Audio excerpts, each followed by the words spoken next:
आज Doubtnut app download करें। Doubtnut पर अपने सभी गणित, रसायन विज्ञान, भौतिक विज्ञान और जीव विज्ञान के डाउट्स का करो सफाया। बस प्रश्न की फोटो खींचो, एक ही प्रश्न को क्रॉप करो और तुरंत वीडियो सोल्यूशन पाओ। अभी डाउनलोड करें। हेलो डियर स्टूडेंट, क्वेश्चन अपना निम्नलिखित को जोड़ने वाली संरचनाओं के नाम बताइए।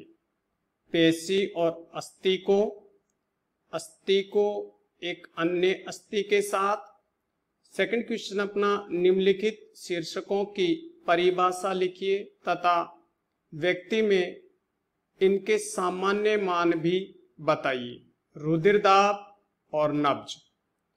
उत्तर हम बात करें भी तो देखिए, अपन सबसे पहले बात करें ए, और इसमें पेशी और अस्थियों को आपस में जोड़ने वाली इकाई को कंडराएं कहा जाता है।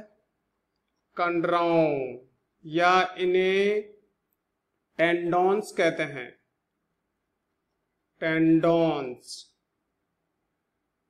सेकंड अपन बात करें अस्थि को एक अन्य अस्थि से जोड़ने वाली इकाई को स्नायु तंतु कहते हैं।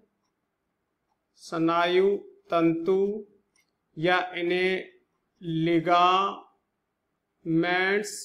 कहा जाता है। सेकंड अपन बात करें बी क्वेश्चन, रुधिर दाब। देखिए, जब हृदय चक्र होता है तो इसमें दो तरीके की क्रियाएं होती है। एक होता है संकुंचन और एक होता है शिथिलन।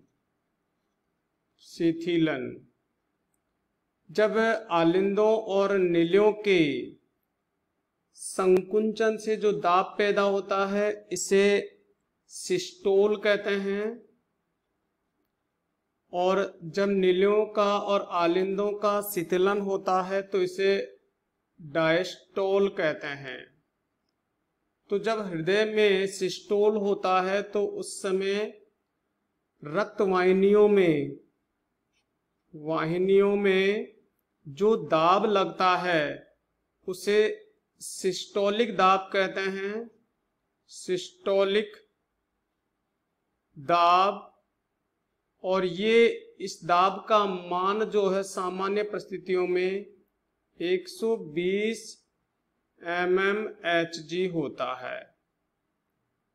हम बात करें जब हृदय के आलिंद और नीले में शिथिलन होता है तो उस समय जो रक्त वाहिनियों में जो दाब लगता है उसे डायस्टोलिक दाब कहते हैं, और इस दाब का मान सामान्य परिस्थितियों में 80 mmHg होता है। तो ये है रुधिर दाब। अपन बात करें यहाँ पर नब्ज, और देखिए हृदय चक्र में दो स्थितियां हैं। संकुंचन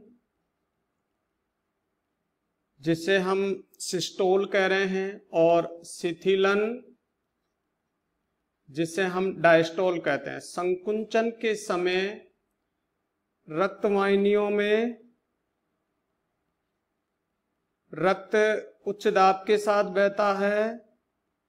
उच्च दाब के साथ इस कारण से रक्तवाहिनियों की भित्तियां फैल जाती है।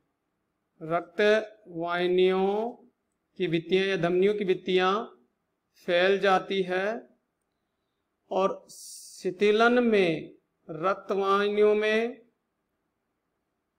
दाब कम दाब के साथ बहता है, जिससे रक्तवाहिनियां पिचकती है, और इस प्रकार से रक्तवाहिनियों का फैलना, फूलना और पिचकना आसानी से हम कलाई की